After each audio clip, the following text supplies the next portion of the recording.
We'll call tonight's meeting to order, and we do so with heavy heart.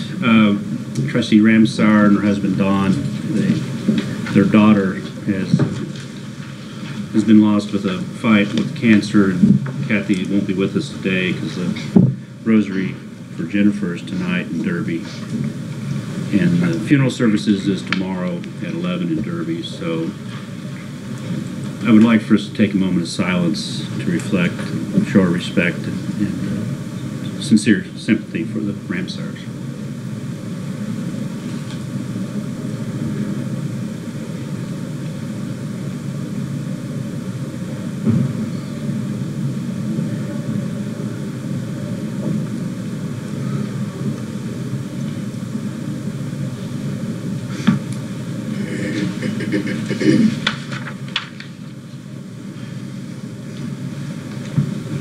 Thank you all very much. And please, let's join in reciting the Pledge of Allegiance. Pledge allegiance to the flag of the United States of America and to the republic for which it stands, one nation, under God, indivisible, with liberty and justice for all.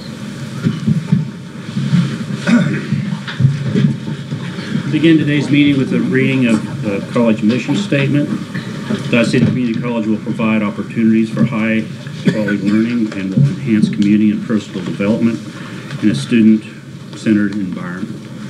And we'll ask anybody that would like to address the Board of Trustees to do so at this time. Seeing none, we'll move on. We have 3 sets of minutes to approve, so I will entertain a motion to approve all 3 when appropriate. I'll move, Mr. Chairman. Okay. Second. Discussion on the minutes. Seeing none, all those in favor say aye. Aye. Opposed, same sign. All right, we'll go to completion of the agenda. There are 3 items that will be added, as you can see in your revised agenda that was handed out tonight. Is there any additions or deletions or revisions to the agenda? How about to the consent agenda? Do I have approval of the agendas as presented? So moved. Is there a second? Second. All those any discussion? Those in favor say aye. Aye. Opposed, same sign. We'll move on to reports to the board with student government. And Ms. Hernandez, you're back with us this month, so thank you. We missed you last one. Missed you guys too. Good evening, Board of Trustees. Dr. Nolte, Mr. Chairman. My condolences to Mrs. Kathy. I hope you all had a nice spring break. I sure did too. It was a nice weather. It was not too bad. But we are ready to get back and back to work and this year strong, right? So tonight we start off with the month of March. The choir club had a night of Broadway, March 7th at 7 p.m. at the Little Theater. I don't know if you guys had the chance to go. It was great. It was amazing to see how many talented students we have on campus, and how full it gets. It gets packed. It's amazing to see how many people from the community come and support us. So I think it was amazing. If you ever get a chance to, I recommend you to go. And they're also working on a mural. They've been working on a mural lately, and they haven't finished it yet, but they're still working on it. Phi Theta Kappa, on the 21st, they had a live stream with Oscar-winning Kansas KU professor Kevin Wilmot, right? And at the Little Theater as well at 5:30. And yesterday, actually, the 25th, they had an induction ceremony at the Little Theater, and it was a great. I believe it went pretty well, and they had a lot of new members, so I think that's amazing. They are also planning on doing a car wash in April, so let's go and support them when that happens. The international clubs are still going with their Spanish classes on Wednesdays if you'd like to attend and learn some new words. And Mr. Scott, he is interviewing the students who have been participating for the CLDP meetings, which are the meetings that students get to learn more about the college staff and it's a great way for students to interact with the staff members. So, and the nursing department, they're gathering sponsors for the second annual The Price is Right raffle, which and they're doing it for scholarships and any educational opportunities for them. They're also selling T-shirts, and their next meeting was the 22nd. And for student government, we hosted the Staff Appreciation Day. I don't know if some of you got a chance to go, but I think it was great. We had wings and cake, and I think that's a great combination. And it went pretty well. It went really well. It was fun. I think it's always good to appreciate the staff and let them know how important they are in this school. And we also hosted a bingo night for the college students or any student, and it was here at the cafeteria, and that went pretty fun too. We had some great prizes to give out, and we also did this cute little baskets. We only went to Dollar Tree and we put a bunch of stuff, and that made them so happy. So I think little things like that, little things like that is what make us the way we are. So that is all for tonight. SGA is actually having their meeting right now, so I'm gonna have to be excused. But it is always good to see you guys. I can't wait to have more going on in April to let you know what's going on. And I hope you guys have a great night.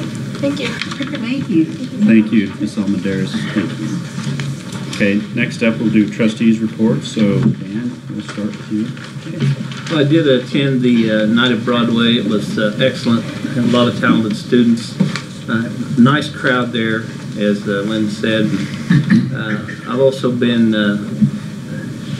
getting stopped on the street to answer questions about the helicopter program, so that's basically what I've been up to.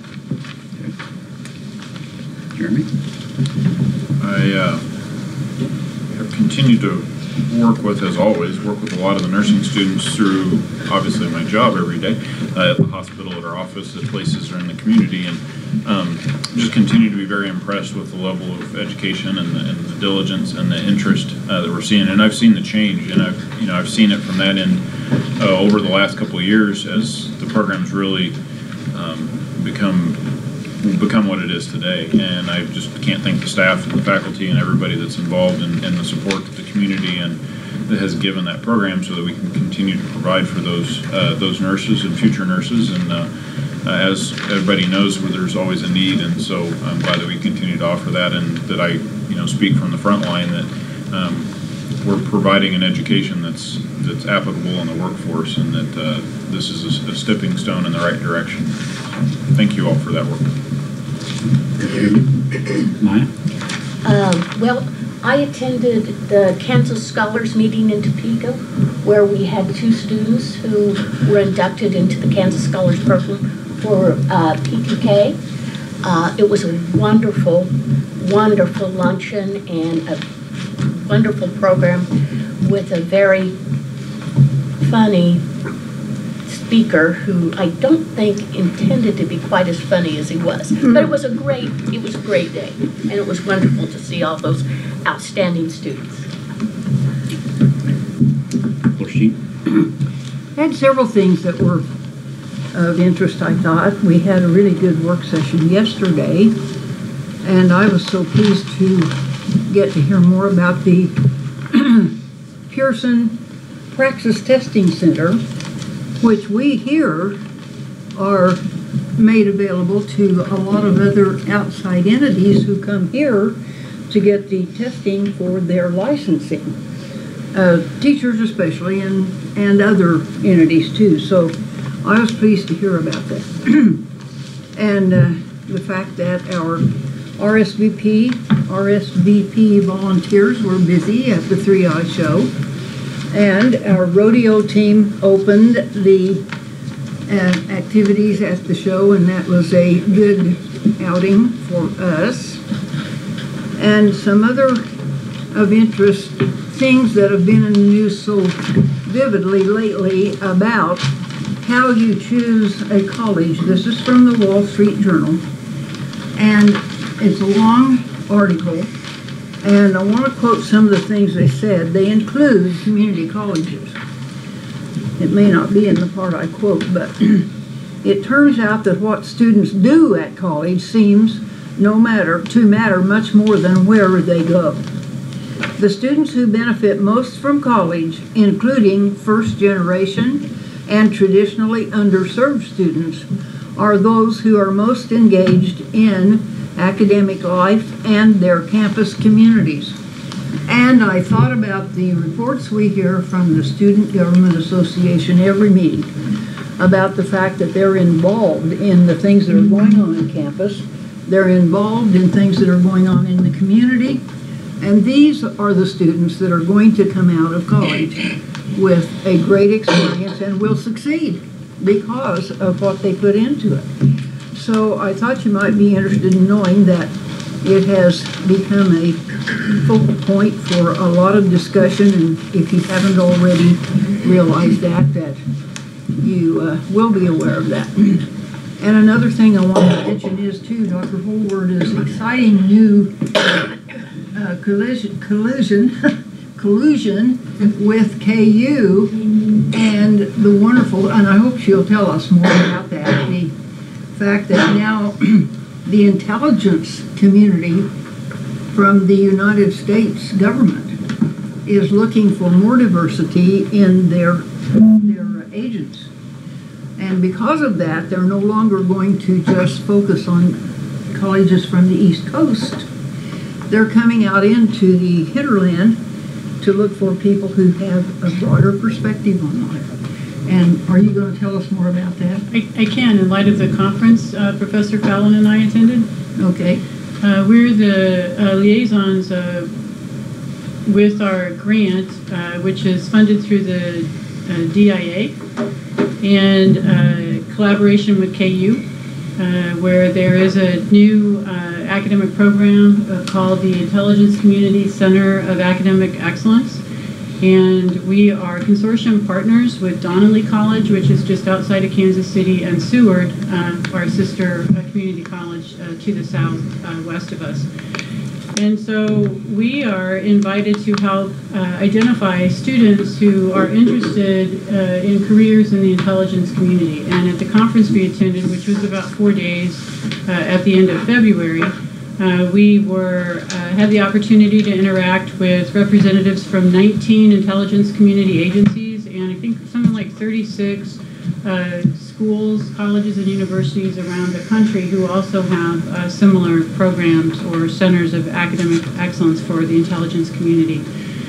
And so we're told that any career that you can find in the non-intelligence community world, there's a parallel for it in the intelligence community. So we've tended, I guess, to think about people who are interested in law enforcement or maybe accounting, but there are opportunities for nurses, of course, for computer scientists, for mathematicians, and they didn't say too much about English majors, but I'm hoping there are opportunities for them there as well.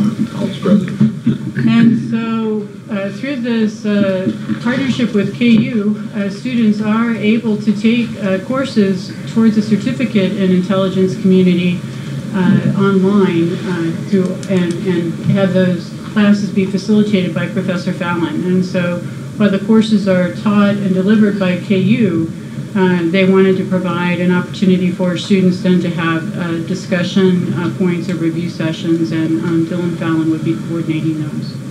So it's a great opportunity for students both to take classes through KU while on our campus and earn credits towards a certificate in a major or an area that they're interested in. I hope that we'll have a lot of people interested in that. And understand that for now, excuse me, the three colleges, Dodge City, Donnelly, and Seward, will be the only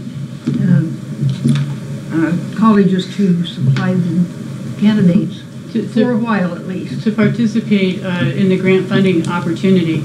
I'm not sure that, I can't guarantee that KU would limit their online offerings just to our students, but yeah, we're the points of contact for our areas. And it was prominently mentioned that we are Hispanic serving institution, and that obviously is diversity. So we're right where we need to be. They also mentioned that because we were attractive to them because we are a Hispanic serving institution, but they're also defining diversity in terms of gender and geography, if you will. And so as you mentioned, they're going to recruit in the Midwest and Western parts of the country as well, not just in those hot spots on the East Coast. And Mr. Von Holton, Leslie Von the Holten. director, was very complimentary to things he said about Dodge City campus and our students, and it just is a real uplifter. Thank you. So big time for us. Trustee Malone? I really don't have much to report other than my bracket is okay, and if Virginia wins, I'm really okay. What are the chances? Virginia Tech. Virginia. Virginia Tech, I can tell you that coach is probably going to end up at 80. So, and Baylor women are doing quite well.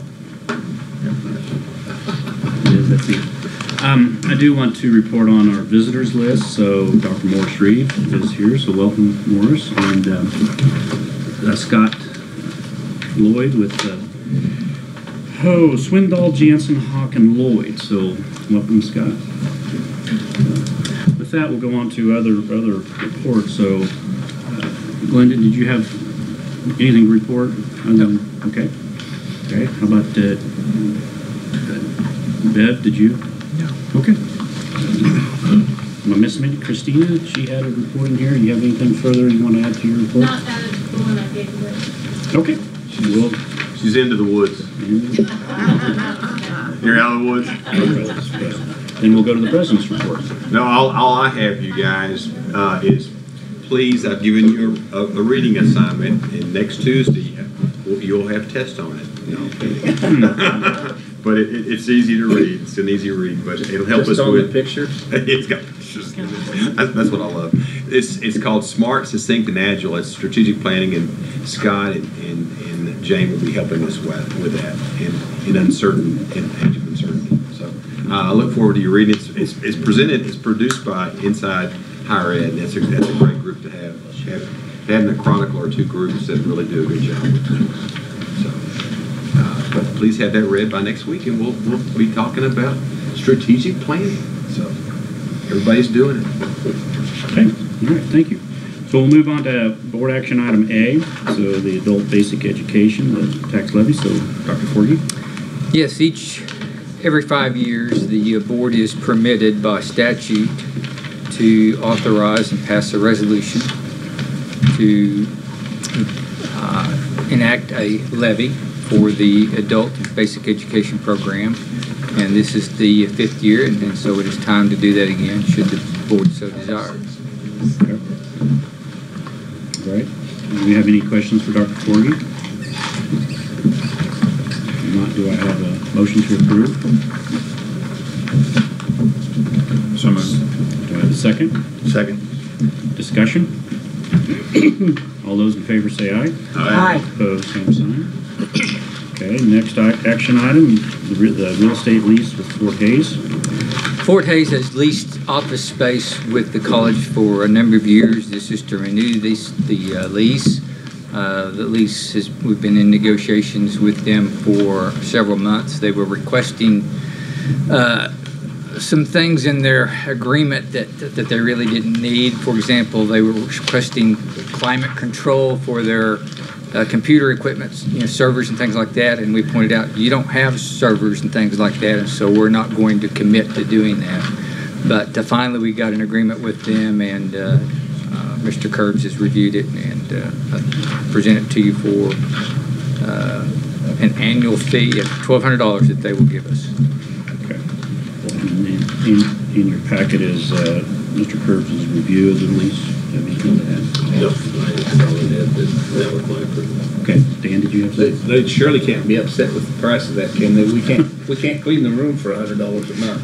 It's not a very big room. 108 square feet. Okay, do I have a motion to approve? I move. A second.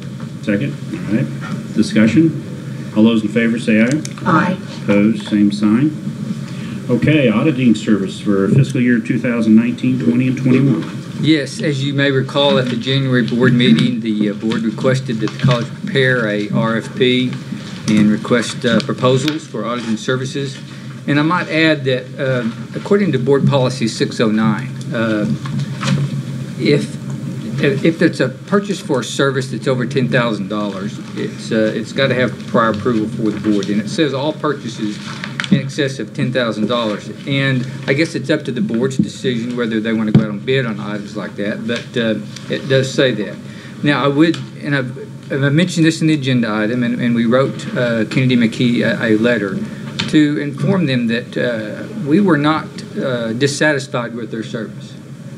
We thought that they did a good job, and we got along well with them. But that it was more of a just a prudent, business decision that occasionally you go out and go out for a bid, and this is just a way of the board practicing good stewardship.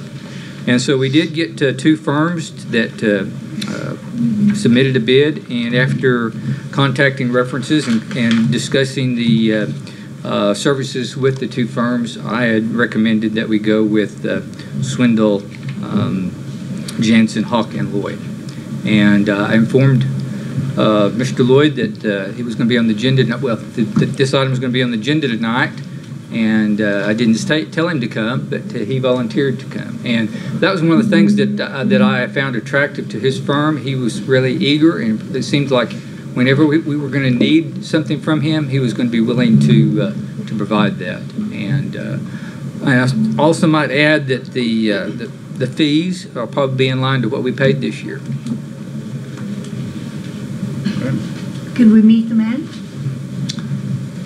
Yeah, I drove out here because if you're gonna hire me, I feel like I need to show my face, so. Thank you. There are the cards, so if you have any questions about anything as we go forward. Thank you. The lady that is gonna help me is Christina Henson.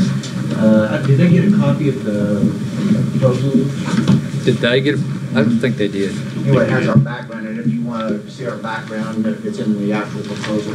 But we do Hutch Community College and Cali County, and Christina's worked on Hutch, I know, for 17 years, so and we have a great relationship with them, and so we look forward to serving you, and always know that I just like to do things face to face if I have the opportunity to, and it worked tonight, so I'm glad I got a chance to meet you all, and hopefully I have a chance to work with you.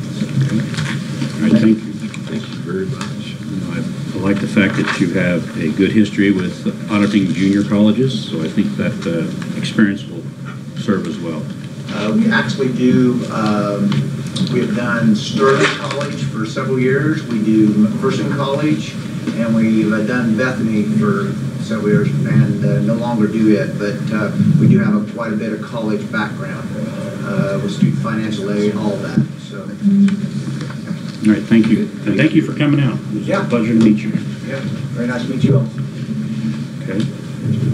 So, anything further, Dr. Forgy? Okay. Do I have a motion to approve? I move. Is there a second? Second. Second. Discussion? I'm always disappointed when we don't use local firms to do our work. And I feel like that, well, I do know the local firms believed that it was a foregone conclusion that we were going to go with someone else, and that's why they didn't bid. So I hate to see that happen, that they're discouraged before they ever get a bid, because we have discussed in a meeting going with someone else, so we're taking a different route than we had before. I concur with that. I think we ought to do business as locally as we can, and I was very disheartened when I saw that they didn't respond and give us a bid, and hope they did not get that impression from us that we're going someplace else, other than I think the board thought that we needed to put out bids to do our responsibility and our duty as per policy. And so that to me was the only extent of that. And then if we put out the bids and then we got the good bids, then we were doing our responsibility, our duty to our. Well, we probably wouldn't have done that had we not had a discussion with HLC. True. But they had, that's the reason they didn't bid though, was because they thought it was a foregone conclusion by the board that we were gonna go with someone else. Which I don't believe was the case, but once again, that's a unfortunate event. But I think we've got a great auditing firm right now, and will serve as well. But I think we're all basically concur with you, Dan, that we do want to support our local businesses everywhere we can. I've served on several state boards, and those boards, like at Sunflower Foundation and Kansas Health Foundation, they change auditors every 3 to 5 years, just because it's a prudent thing to do, to have a new set of eyes look. So I thought that was appropriate here. Well, I'm not saying that's not true. I know that's true. Oh, yeah. I visited with them and I asked why they didn't bid, and they said, well, they thought the board had already determined they were going to go a different route. So that's why they didn't even post the bid. And Dan, we've been using it for 27 years. Oh, I know. That's a little bit, you're supposed to every 3 to 5 years put out a bid. I've not seen anybody else not do that. I'm not saying we shouldn't have. I'm just saying their perspective was that we had already decided that we were going to go somewhere else. And they felt that was kind of how the board was leaning. So. Right. But I think it's perfectly in order to make that comment, too, that we do need to support our locals. I think we all agree on that. Okay. So any further discussion? Seeing none, all those in favor say aye. Aye. Opposed, same sign. Okay, next up, we'll go to the proposed 2019-20 tuition fees. Attached for your consideration is the proposed tuition fee schedule. We are going to decrease our tuition by $2 and increase our incidental fees by $4. We think that this will continue to provide access to affordable higher education for our students and families. Certainly, we appreciate the commitment for the board to keep our rates low. Last Thursday, we had the privilege of hosting Leadership Dodge here, and we had several students that were discussing various aspects of the college, and most of them commented that one of the reasons that they came here was because of the low cost. And these were not just local students. One was from Colorado, there were some from Wichita, so they were from all over. And so it is commendable that the board is continuing to keep the cost as low as possible, and we want to continue to do that, and we think that this schedule does that. Okay. All right. You have a motion? Could I ask Dr. Fergie a question? Sure. Okay, yeah. Why the increase in incidental fees over tuition? Yeah, there's a couple of reasons there. And one of them has to do with economics and economies of scale. And let me elaborate a little bit on that. The college has certain fixed costs. And let's say, I don't think that they're this much, but let's say it's $10 million.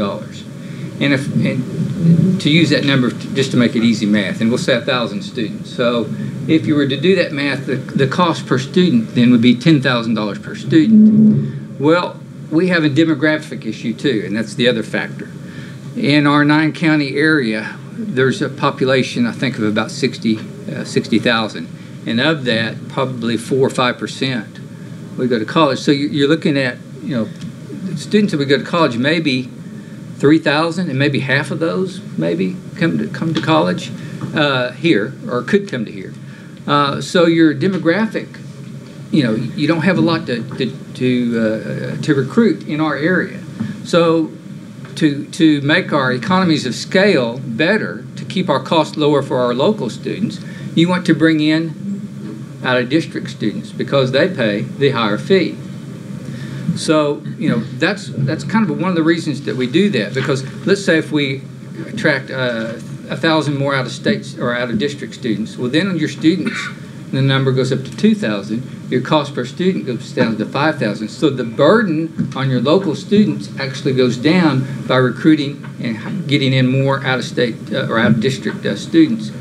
Now, to be more competitive, recruiting those students, you're going to have to offer scholarships, and whether that's with your arts, what the different areas, band. And one of the things that I noticed during the holidays was the Citrus Bowl Parade, and I was watching it, and I was like, there's Dodge City's band, and I was like, man, I was commenting to my wife, I said, man, look at all those bands, dude, they got a big band.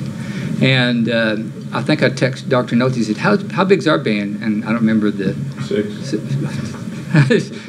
But anyway, that's an area where we can recruit. Now, again, we're limited on the number of students in our area that could come here. So we're trying to recruit those students that are out of district, that will come into our campus and college, and not only help us as far as reducing the burden to our local tax, to our local students, but out of district students help our economy as well. They spend money at the different businesses and things. So that's kind of the thought of doing that. That's kind of the logic behind that. Thank you. We discussed this yesterday, and I really like the idea of how we can try to expand our band, choir, and possible drill team. Yeah. And I just look around our immediate area with Dodge High and Buckland, Spiritwood, Mineola, Cimarron.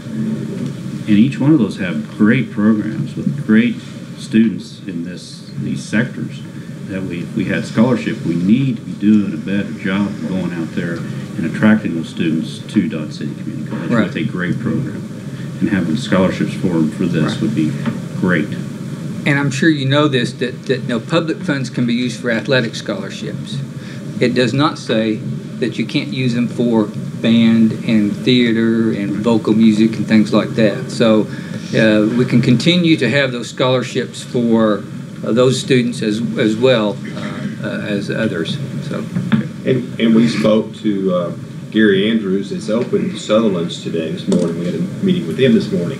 And, Casey's and Sutherland's need students to help them with part-time employment. And so they're very excited that they're that close as they can basically walk across the street and have a job.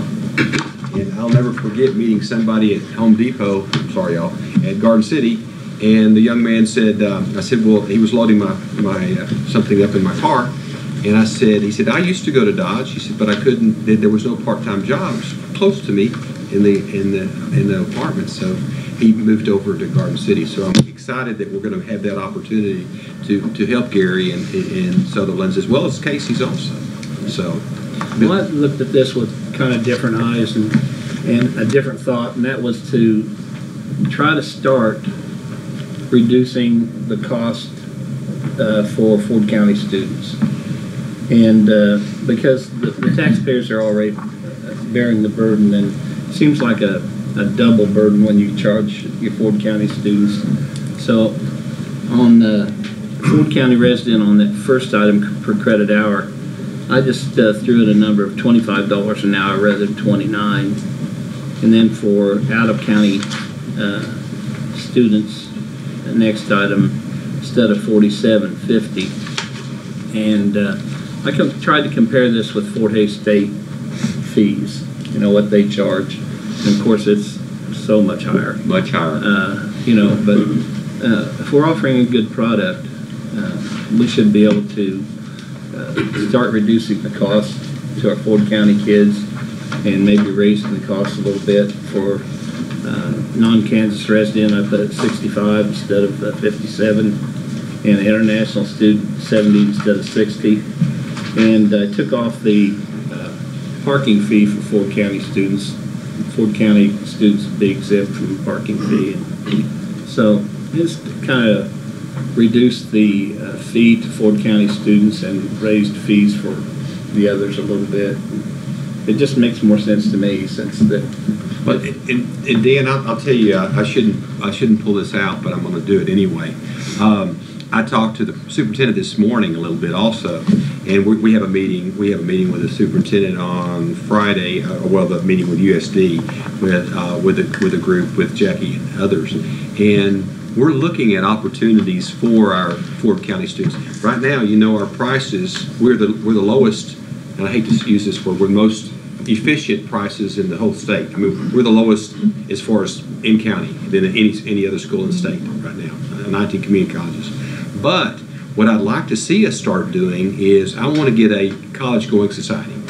And so what I would like to do is maybe start a program or start doing some classes, and I talked to Fred a little bit about Dr. Dirksen, about the possibility of maybe starting out with English and having all the students over at the high school that want to take English. Now, the high school will pay for the instructor, but we'll go ahead and give the credit for free. Start getting a college-going society. Start with English and maybe work up to history and government and all those. Because like at the coffee on Saturday, you have the SB 155. Where technical students are able to take classes for free, and the state pays for that. Well, I'd like to be able to start doing some things for our Ford County students to be able to do some of those things. Kind of hits the same thing that Terry's been talking about a little bit, about let's see what we can do to help those students start out at a college. Because a lot of times when you start at the high school and it's free, you start realizing you really can be a college student. So there's opportunities. There's a lot of things that we can start doing, and that's what I want to talk to you about when we do our strategic planning, some of those kind of ideas that we have. Well, I'd like to see us be leaders in that area. And I think there's kind of a movement across the country of making college cheaper for folks, and especially community colleges. Some of the states are moving towards free or nearly free for community colleges. Mm-hmm. I'd like to see us be a leader in that area, trying to at least move that way for our Ford County students. There were two students that were graduating from Dodge City Community College over at the high school, graduating from Dodge City before they graduated from the high school. Mm-hmm. And that's what I want to see us doing. There's where I want us to be. And that way they can go to Fort Hays, or wherever, K-State or KU or whatever. But, that's going to be exciting if they can graduate from here before they graduate from high school. This is all. I think there's Well, I think there's another point here that we need to certainly be concerned about, and that is that the projections for our population are not that we're going to grow that much. So we need to certainly be aware of this before we get bottom, for Pete's sake. And I think that doing a little at a time may hurt a little bit, but it's necessary because our numbers, the pool, isn't out there in this part of the country. Dodge City and Ford County is more fortunate than some others by far. Well, Dan was going in the right direction. He just didn't go far enough, because I'd put a goose egg by every Ford County student for tuition and fees, because they really are paying twice for their education. As you all know, we're uniquely funded, and I think Kansas is probably the only state in the country that funds its community colleges the way we do. And that means they're funded just like our high school is, or just like Mineola High School is, or a small group of people decided to have a college for a small group of people. And I think the promise programs that Dan was talking about, the K through 14, we've been messing around with K through 12 as far as public education, that's good enough for over 100 years. And it isn't good enough. And cost is the biggest factor to keep the residents, the kids from this county from going on to college. We're the 94th poorest county in the state. Granted, there's not a whole lot of difference between a lot of them. But we would have no recruitment problem of bands or anything else if we simply gave our students open access. Other states are doing it, and they're doing it with state aid, believe it or not, which is, I doubt you could do that in Kansas, but other states have been fortunate. Tennessee is the leader. But I have three questions for the board. How much do we think that a student from a foreign country or another state should contribute to their education at Dodge City Community College? And the next question is how much do you think the state of Kansas should contribute to a student from a foreign country or from another state? Well, know that answer, 0. And then how much should the Ford County people contribute to the education of people who don't live here, don't pay a dime in taxes, and never will, and aren't going to stay here? And we know what the answer to that question is. It's $12 million or $12,000 a student. I think that we would prosper immensely if we would just open the doors and have every student who wants to walk into this college just like they did at the high school. There are ways of doing that, and I'll save that for the strategic plan. So, Dan, I guess with the numbers, I don't think anybody around the table would not love to be able to see us reduce the cost. So do you have your projections to go with those numbers? Because, you know, obviously there's population enrollment numbers, so how's that financially, budgetarily going to work out for the college? Do you have those? No, I don't have see them. No, I thought maybe we could put that together at the strategic planning session. Okay, so I mean, there's a way. Okay, so this is something you're hoping, like, going forward in the year to come, then?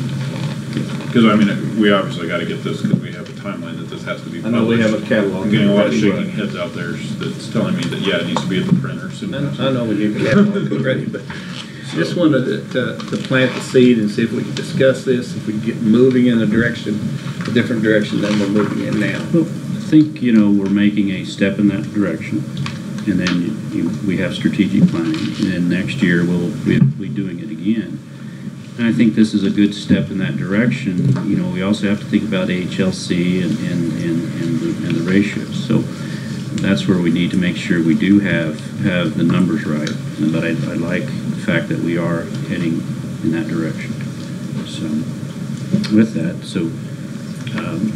I would move that we accept the recommendation for tuition fee schedule for 2019 and 2020 as presented by Dr. Ford. okay, do I have a second? Second. Any further discussion? All those in favor say aye. Aye. Aye. Opposed, same sign. Aye. Okay. So, next up, we'll move on to the testing center fees for 2019 and 2020. Thank you. Good evening. We wanted to bring to you the testing fees and separate them out tonight between those that we are charging to Dodge City Community College students, and then over on the right side of the testing fees, we have what we have for non-DC3 students. And we did have some good discussion at the board work session, and I appreciate Trustee Hampton's comments. I do want to introduce, if she would just stand up for a minute, our Director of Counseling and Testing, Gayla Rodenberg. Gayla is new to the college this year, and we're very fortunate to have her here. She has administrative oversight for the testing center and went through a complete review of our testing procedures and our fees. We looked and we were not sure the last time the board had approved the testing center fees, so we thought it would be good to bring it to the board. If you take a look, there is one item on here that is pending that will come up in an additional approval later, and that's down towards the end of the page where it says Praxis Teacher Certification Exams. Currently, teachers that are wanting a ESL endorsement, or when they graduate with an education degree and they need to take this exam, are traveling to Hayes or to Wichita or even some to Denver. And so we've had a request from area school districts and community members and other four-year colleges that we try to add the praxis testing here, so we're very happy to do that. It's been a long process, and there's several phases to the application process, and Director Rodenberg has been leading the charge on that and submitting the paperwork. But if you take a look here, a lot of these exams for our students, we actually proctor them and don't charge the student an additional fee beyond what is already charged by the state of Kansas for licensure or something like that. So we'd like to ask your approval for these fees, and if approved, we would put them into place April the 1st. So we do stay very busy in the testing center, and we are a Pearson certified testing center, which I think most people don't realize. And between Denver and Wichita, I believe we are one of the only ones. And so many of these non-students that may be attending another university to get their bachelor's degree, or if they're taking online classes, they're very thankful that they can drive here in the local area and take a test and have it properly proctored and then submitted to their certifying agency, and they don't have to travel overnight, get a hotel room, and have that added expense. And so I think it's a great thing that we provide these services in the local area, and so we're asking for your approval tonight. Any questions for Vice President Tamont? Are these fees that are on the left side of the two-column page, are there raises there, or is that just what we charge? That's what we've been charging for the test now. Yeah, most of them are what we have been charging. Occasionally, some of them will go up just a little bit per year. For example, I'm looking at the CMA, the Kansas Certification Medication Aid. It's been $20 for the state of Kansas license application for a while. I don't remember that changing, and so we would not change that unless the state of Kansas would change it.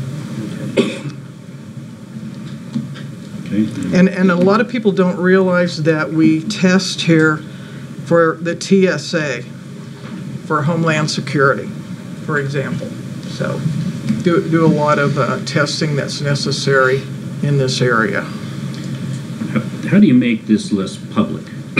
How do we make this public? Well, one of the things that we're hoping to do that we just talked about yesterday, when we get the final praxis approval, I think that has been requested from the community and the local area and the districts quite a while. So we're going to work with our marketing and public relations team, and we've already had an initial conversation with Andrea. And so we're going to get it out there and make sure everybody knows. We'll notify all the school districts when we're praxis approved and do those kinds of things. Places like Kansas Newman in their teacher education program have been asking for this, and so they'll be also very happy. So we'll contact our education contacts at each of the districts, and we'll send it out in public. Okay. Any further questions for Ms. Tamont? Do I have a motion? So moved. Do a second? Second. Okay. There's either portion or adjournment. Okay, any further discussion? All those in favor say aye. Aye. Opposed, same sign. Bev, would you like to move on to item G? Sure, we'll just go right into that, which this is to certify us for an ETS test administration site, which uses the initial CTAS. And what you have attached here is a terms and conditions. It's about a 5-page document that is standard, that's issued to anyone that is going to use a praxis examination certification. So while we have Pearson testing site administration approval, we're asking for ETS certified test administration site approval. This document is, as you can read it, it's pretty standard, yet it has a lot of terms and acceptance, security verification. It has consequences of default, things like that. So we would normally have our legal counsel always approve that, and then it would be executed and approved after your approval by the signature of the board chair. So Glenn Curbs has this document and is reviewing it. So what we're asking you to do tonight, because the ETS praxis certification people have a pretty stringent timeline, and we were hopeful that we could have them wait until April. But if we wait till the April board meeting, we would have to start the process over with the phases. So we don't want to do that. So we are asking for you to approve it contingent upon Glenn Curbs' final approval. Glenn, did you want to say anything about it, or is that? That's fine. Okay. Okay. Okay. You know, I understand your timeline there, Bev, you know, but I don't really like being hit with things the day of until everybody's had a chance to look at it and review. So I don't want to make this common. Okay? Gotcha. Okay. Understand. All right. Any questions for Ms. Tamon on this? All right. Do I have a motion to approve? So moved. Second? Second. Okay. Discussion?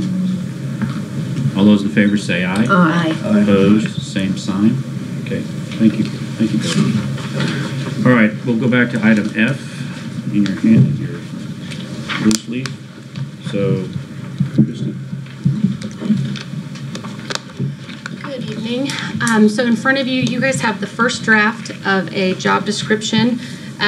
Part of this is a current position that we have already, that is the head women's golf coach. The addition that is part of this draft would be the athletic academic advisor. So where this kind of comes from, so currently, and based off discussions yesterday at the work session, just some kind of statistics. So right now with our fall enrollment, and these are very rough numbers, we have about 1,374 students. That's the head count. If you do that times how many credit hours currently being taken by those students, we're roughly at about 14,802 credit hours. So of that student population then, at a given time, we can have anywhere at the low end of about 254 athletes up to about 325 athletes. It varies. Right now, you know, from fall to spring with students transferring, graduating, transferring, obviously we had a coaching change which can affect that as well. So given the time of the year and where we're at, about 18% to 23% of our student body is these athletes, or I apologize, are these athletes. And so with that, then those of you that are familiar with our negotiated agreement, obviously advising is a responsibility of faculty members. They are set at a maximum number within that agreement. And so currently we've been facing kind of discussions on how to help both student athletes get the correct advising that they need as far as transfer eligibility, academic eligibility, as far as, you know, can they be on the court this week? Can they play? If they drop below 12 credit hours, what's going to happen? And so just kind of a preventative measure. And then on the other end, the ability to then allow faculty members to help more advisees in their particular subject matter and allow them more time with them. So that is the goal of this position, was to combine the two of them. I don't know if you remember, earlier in the year we did, when Keith Thomas left us our women's golf coach, we combined the women's golf coach with the men's golf coach position as one with Chris Robinson. And although he's working as hard as he can and is doing a really great job, literally down to scheduling issues, there's a need for another position. Currently, he can't be out of state with the men's team and then in a different state with the women's team the same weekend. And so this is kind of to help that. So that's where this is coming from. And then again, this is just the first draft. So questions, comments, anything? Revisions? Will this person be the athletic advisor then for all athletes? Sure. So in the discussion, what we have kind of talked about briefly is the idea, yes, is that they would be. And what that comes down to, you know, there's a degree audit. If you read through the description, they're responsible of every semester doing a degree audit. You know, are the classes you're taking, do they count towards graduation? Is what you're taking really fundamental to your transferability, and where does that count? Additionally, though, for more of our academically driven students, or perhaps those that maybe have less focus on just transferring, and maybe after they leave here they don't intend to play at the next level, or maybe they do but they have a really focused career path, for example nursing, even auto mechanics, something like that. In those more dedicated fields, we discussed kind of a proactive measure to allow an opt-out between the academic advisor and maybe a faculty advisor in that field. And so again, briefly spoken with Athletic Director Ripple and Vice President Hawarda about that. But that way we're really doing what's best for the student. So we can make sure they're eligible that week and have a double check with the academic advisor in athletics.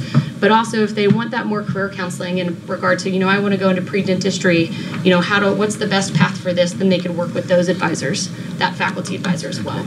Does this person have any counseling experience at all? So that's a good question. I did toggle with putting that on the requirements of any kind of counseling education or background. Currently, it is not on there, and I could definitely consider it. I didn't want to limit it, given the women's golf coach component as well. I didn't know if that would limit our candidates to also have a competitive athletic program, but it's a valid point. This is the first school I've ever been to that you don't have an athletic academic advisor. Mm-hmm. Matter of fact, the best one I ever had is sitting right there beside you at Bloom College. And aren't you, Jake? I don't know about the best. Well, but it really does. Our job is to recruit, retain, educate, and graduate. And I'm seeing a lot of them not being able to go through those, and a lot of them look for someone to talk to. And that's why I think it's so important. Worry about our golf team too, because this year was not a good year for our women's golf. You know, last year we finished 4th in the nation. This year we're not in that shape. So I think it's a good opportunity to do both of those jobs and do them well. I think whoever fills this position is going to find that the counseling part of it, advising part of it, is going to take more time than anything else, because that's a big job to get that many athletes. I was an academic advisor at Baylor University, I understand. Yeah, I think that's a great point. Maybe if I don't add the counseling component, the other kind of upside in there is a requirement in here to attend all advising trainings or anything like that. And so what I could add in there as well is, required counseling training or something. Again, Gayla is our director of counseling training and testing, and so I could set up, honestly, probably for all advisors could benefit of, an annual counseling background training or things like that. And then again, they'll go to all the advising trainings, and I'm not sure whether that'll be housed in student affairs or academics, but they can attend those trainings as well. Let's make sure we don't overtax whoever fills this position to the point that they don't have the time to do the position, do the coaching, do the classes. Yeah. It sounds like an awful lot right now for one person to do. Speaking from experience and somebody who's been through a position like this, what you're going to find is there are some severe work tax times, and then some times where you're not going to be quite as much. It just falls within the work of the school year. A lot of times, as in the position, it was put together a little bit differently in the positions that I did before, but a lot of times that right at the beginning of the year is a very, very high volume work time, and then obviously any enrollment time is going to be as well, and then there's some other downtimes with it. But you're right, it's a bigger job than what it looks like on the surface. It is a very big job, and that's part of why we talk about the opt-out piece for the very career-driven student athlete that knows where they're going to be, and I've worked with that before, and I will obviously I'll help with some of the training of it as somebody who's been through that, but I will also be able to recommend some of the external trainings for these people to go to as well, for whoever this person is to go to as well, to get the right kind of training that they need to handle this position. Well, I think if somebody would get on top of the advising section of this outside of their season, yes, and be on top of that before the season starts, or right after their season's over, that they're going to have a lot more success. And we had kind of talked about that a little bit as well. I mean, during the summer portion of, there's teams that are here are going to be your fall sports. So that's football, that's going to be soccer, volleyball, and those are generally a little bit bigger rosters. And so that gives that academic advisor kind of June, July, August to help them. And then when your traditional, more regular students are going to be here, August will be a really heavy time. And that's not to say, enrollment, I believe, and correct me, I believe opens in March. And so students, April, so students that are signed ahead of time, you can start progressively getting them enrolled for fall, and which will also help us retain our scholarship students and make sure that they attend. But then we agree, we talked about January is really kind of the roughest time. That's the shortest turnaround. So, but Jake said that that'd be a good time that works conversely with the golf component as well, that's a lower golf period. Your first 2 weeks are really critical. I mean, I've never seen anyone cry as much. I had a young man from Georgia when I was helping, and he wanted his mama. And he cried like a baby. Later on, Nate Williams graduated from the University of Georgia, played for the Cowboys for 13 years and did well. But those first 2 weeks were pretty tough on him. When he left home, he was used to mama's cooking and mama's advice. And I tried. Well, whoever gets this job, I just hope that they get the support that they need so that we don't burn this person out within the first 6 months on the job. Absolutely. If they get the support they need. Great It's point. a big job. Is there any other revisions or additions? Oh, I'm sorry, go ahead. How much is that going to add to the payroll? So, great question. We are in discussions. If you look at the consideration sheet, it's not been determined yet. We kind of toggled back and forth again, the counseling component, which, of course, if we added that type of requirement, would somewhat have the potential of increasing it. Basically where it's at, so we were paying, so Chris's position as the head men's it was previously at $30,000, and then we kind of upped it when he took over both positions, and then the previous head women's golf coach was a little bit lower than 30. Obviously, if we have a women's and a men's coach, we'd like to at least match there, athletically wise. Then as far as the actual advising, we have not completely reached a decision yet. And so if you have any input on that as well before we do any kind of decision, absolutely. Approximately? About 20. About 20 for the advising, potentially. Thank you. Yeah. Any other revisions to the job description or anything I can work on before I present the second draft? I just want to compliment you on the work you've done, and also want to compliment A.D. Ripple, because it's his goal that the average GPA be raised, and it's already 2.69, as he told us, I think, isn't that right? Which is passing. Yeah, not good enough. But that's not what we want to leave, so I think this is really good, and I'm happy about this. Thank you. Okay. So Chrissy, just so we're clear on how you want to handle your request here. Mm-hmm. So you would like for us to approve this first draft. So how do you see this process going out? So we will have a second draft, or how do you see this evolving? I think, Glenn, correct me if I'm wrong, I believe it's procedure. I present it kind of once and then take all of your revisions and decisions and any kind of input that you guys have, create a second draft, and then present it at next month's board meeting, and then you can approve whether or not, given that half of this is a new position. Am I correct? Well, okay. The way I read the policy, I think that's really more for policies than it is so much for a job description. I mean, there's certainly, that's a fine way to proceed. There's nothing wrong with that. I'm not sure that board policy requires that on a job description, but I could be in error about that too, but I'm not aware of that. Okay. So potentially we could have just taken this as an informational item tonight, or first reading, and a new business item, and then we can take action next Yeah, time. if there were a policy, that would be the procedure. That's why this one was different than that. So I guess Chrissy's just wanting to have an idea if we approve of this first draft and then gather input, then come to us on April with a final. So yes, thank you. Mm-hmm. And our goal is to raise that GPA average up. Our also goal is to start, as a counselor, ex-counselor, I believe it's very important, or ex-advisor, I think it's very important for us to get in there and help these students out. I worry about our students not being able to graduate and move on. I worry about that too, but also worry about overloading this person. Me too, and we're going to check it out. Especially if they haven't had very much experience in the area of advising. That's what we're going to work on. Okay. Dr. Miller, what's the ratio for,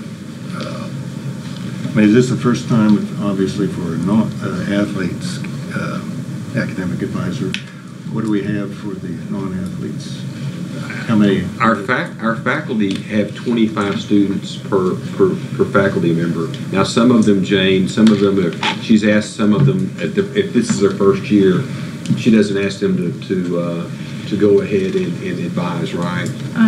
Traditionally, that's been the case. New faculty haven't advised for their first year. Two exceptions this past year were Dwayne Donaldson and Nancy Schmidt, who had been employed teaching for us the previous year. This current semester, under Title V, we were able to form a pilot group of faculty transfer advising cohort. Faculty transfer advising cohort, I think, is the extended name. So with that program and through funding through Title V, we've been able to provide training for all the new faculty primarily. And so they've all been assigned 10 advisees, which is about half of the standard load, a little less than half the standard load. And Chloe Wirtz in the Title V offices has been coordinating that training. And so she's been introducing them to resources on campus. They're doing a lot of data collection and entry, as well as advising those particular students they've been assigned. We do have a couple of returning faculty, I don't want to say old faculty, but you know what I mean, who are also participating. And they have their typical faculty advising load. Only 10 of those advisees are being monitored through this pilot program. So I can say that this spring, all of our full-time faculty have been assigned advisees, the new faculty at a much lower load than is standard. So with the faculty, it ranges throughout the year between 50 and 55 advisees. Then additionally, we also have Student Support Services, the TRIO grant. They provide academic advising as part of their grant requirements. And additionally, and you can correct me, Jorge, if I'm wrong, but I believe Jorge also helps advise the ESL students. So and then we have two admissions representatives plus our Director of Enrollment Management and our registrar, who also provide advising to the average student. And I would honestly probably reach and say our counseling department, they never turn anyone away either. So there's a lot of resources. So would the athletes have 2 advisors since they're a member of the class? So that's kind of what we were talking to earlier. So generally it would be this one athletic academic advisor. However, for those students that are more career driven or have a more direct path and maybe are higher achieving or anything like that, or even if they just like it, we have discussed about having an internal procedure, kind of a referral process to say that you could refer to a faculty. If I could add to what Christy's saying, one of the things that's become very clear through this pilot faculty advising transfer cohort pilot group is the faculty have a lot of concerns about the way they are to advise athletes. Athletes do have special advising needs that have to do with their eligibility, for instance, and their transferability. I think they even have to show progressions towards completion of a degree. And so for our faculty who tend to be content focused, and I think in general they want to promote the study of their area to students. They want students to find the areas that they're interested in, but it is a whole different area, the athletic training. And so I think the faculty would very much support this addition. And as Dr. Nolte said, it's a standard position at most universities and most community colleges to have someone who focuses on those progressions and so that students can maintain their eligibility. And it has to do with questions as what may seem as basic as, can I drop this class or not? Well, most of us as faculty advisors would probably say, have you talked to the instructor? How are you doing in the course? How much is left? But there are a whole nother range of questions that an athlete needs to address in order to be in good standing. So I hope that helps. Yeah. I see this person to me, and Dan, you're talking about your load, but they're not going to be so much of the academic advisor. You're getting that from the services that are already there for your students. This one is going to keep them more NCAA and NJCAA compliant. And that's a different standard because they have to show progression in their curriculum every year.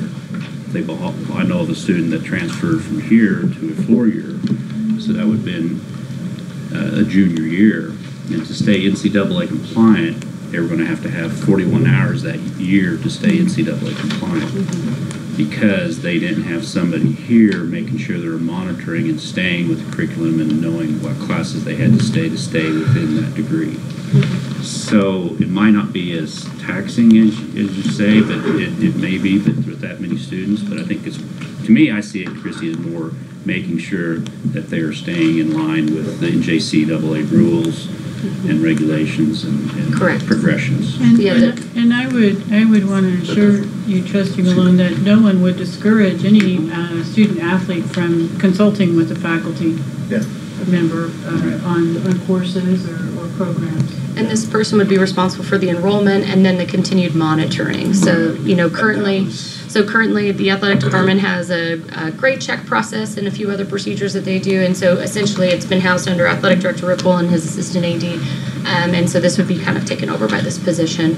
Did I miss anything? The other thing it would do is give the faculty a known point of contact for possible problems in the classroom with the student athlete.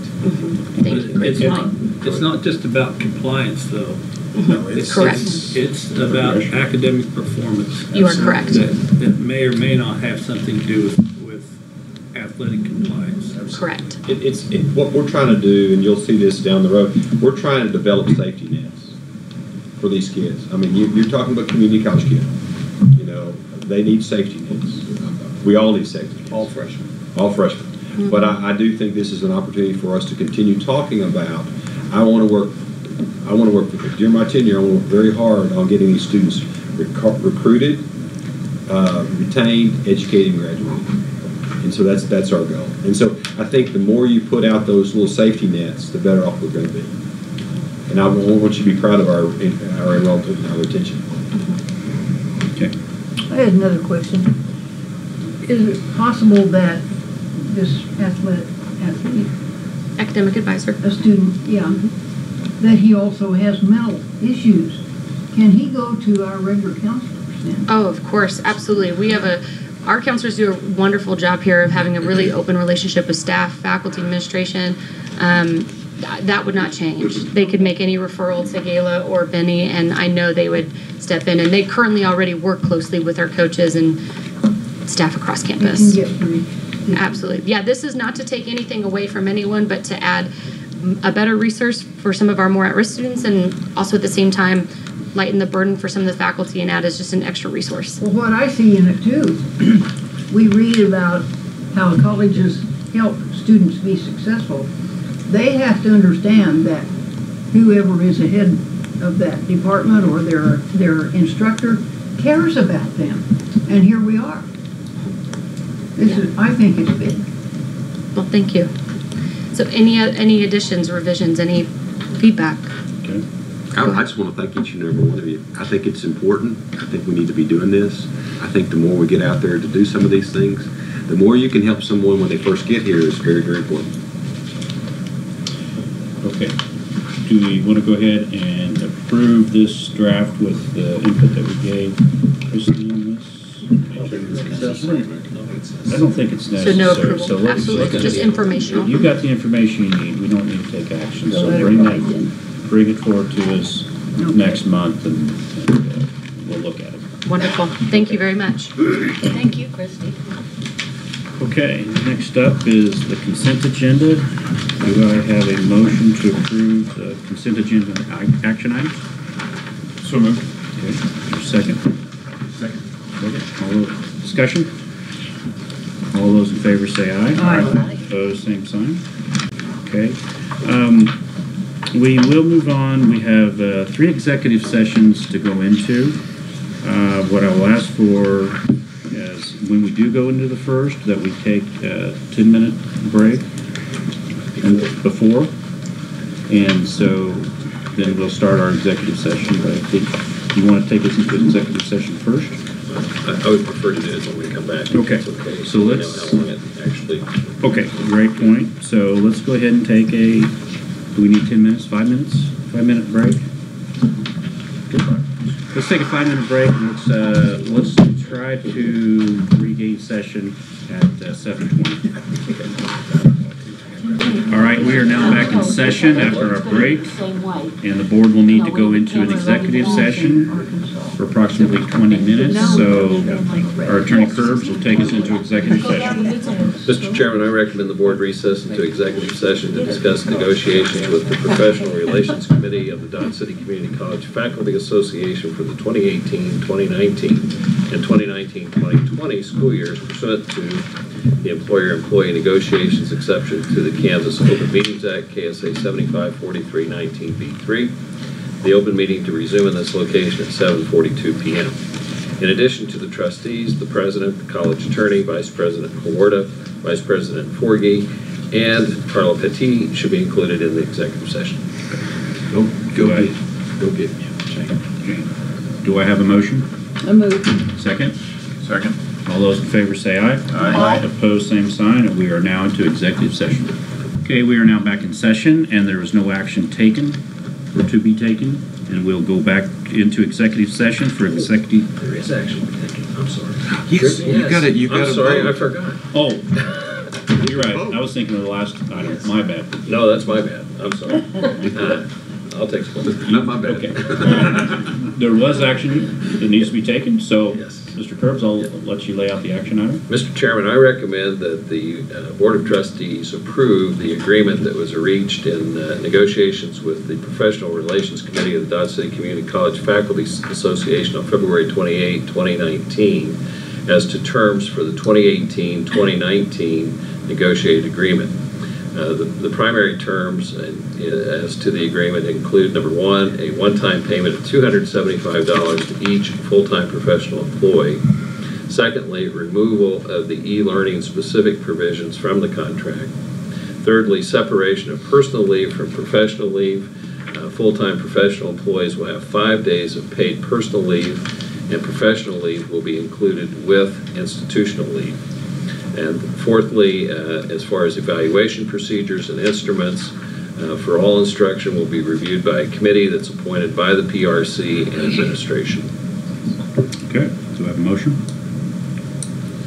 I would move to accept the recommendation as stated by Mr. Kurtz. Okay, do I have a second? I second that motion. Okay, discussion? All those in favor say aye. Aye. Opposed, same sign. Okay, thank you, and thanks for catching that.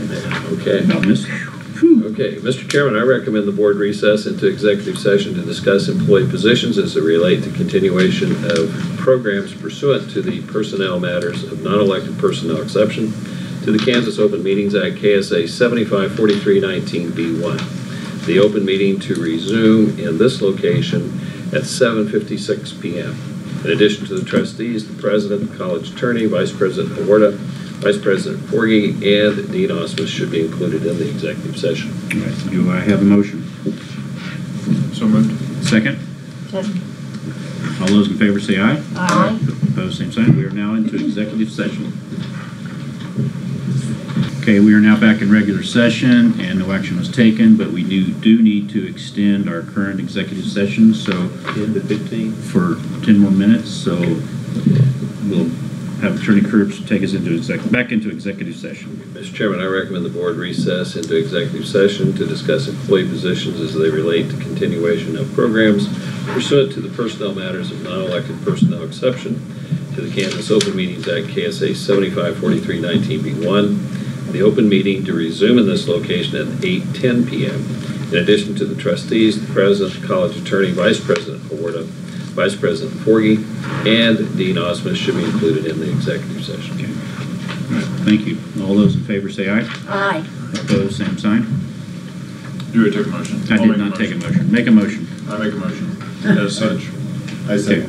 All right, thank you for catching that. All those in favor say aye. Aye. Opposed, same sign. All right, we are now in executive session. Thank you. Okay, we are now back in session, and no action was taken, but we do need to extend our previous executive session by another probably 20 minutes. So, Mr. Curbs, will you take us back into executive session? Yes, Mr. Chairman, I recommend the board recess into executive session to discuss employee positions as they relate to continuation of programs pursuant to the personnel matters of non-elected personnel exception to the Kansas Open Meetings Act, KSA 754319B1. The open meeting to resume in this location at 8:35 p.m. In addition to the trustees, the president, the college attorney, vice president Hawarda, vice president Forgy, and Dean Osmus should be included in the executive session. Okay. Do I have a motion? So moved. Is there a second? Second. All those in favor say aye. Aye. Opposed, same sign. We are now in executive session. Okay, we are now back in regular session, and no action is taken. We will need to go into our third and final executive session. So bring it, you're talking 15 minutes? 15 minutes. 10, no 10. No, 10? 10 minutes, okay. Okay, 10 minutes. Mr. Chairman, I recommend the board recess into executive session to discuss the application of a prospective employee pursuant to the personnel matters of non-elected personnel exception to the Kansas Open Meetings Act 754319B1. The open meeting to resume in this location at 8:45 p.m. In addition to the trustees, the president, Human Resources Director Oschwiger, Athletic Director Ripple and the college attorney should be included in the executive session. Do I have a motion? I would move to accept the recommendation to go into executive session for the reasons stated. Okay, do I have a second? Second. Okay. All those in favor say aye. Aye. Opposed, same sign. We are now in executive session. All right, we are now back in regular session, and there is action to be taken. So, Mr. Kerr, would you like to make the motion? I don't have any of his information. Okay, I'm sorry. I do. Somewhere. I just dug it out. I just dug it out and gave something here. Okay. No, she. Okay. Got it? I do. All right. Mr. Chairman, recommend the board appoint Shane Tucker to the position of assistant football coach beginning April 1, 2019. This is a full-time position at an annual salary in the sum of $34,000. Okay. Do I have a motion to approve? So moved. So moved. Okay, do I have a second? Second. Okay. At the same time, any discussion? All those in favor say aye. Aye. Opposed, same sign. Okay, we are now finished with our agenda, and we will be adjourned. Thank you all very much. Thank you.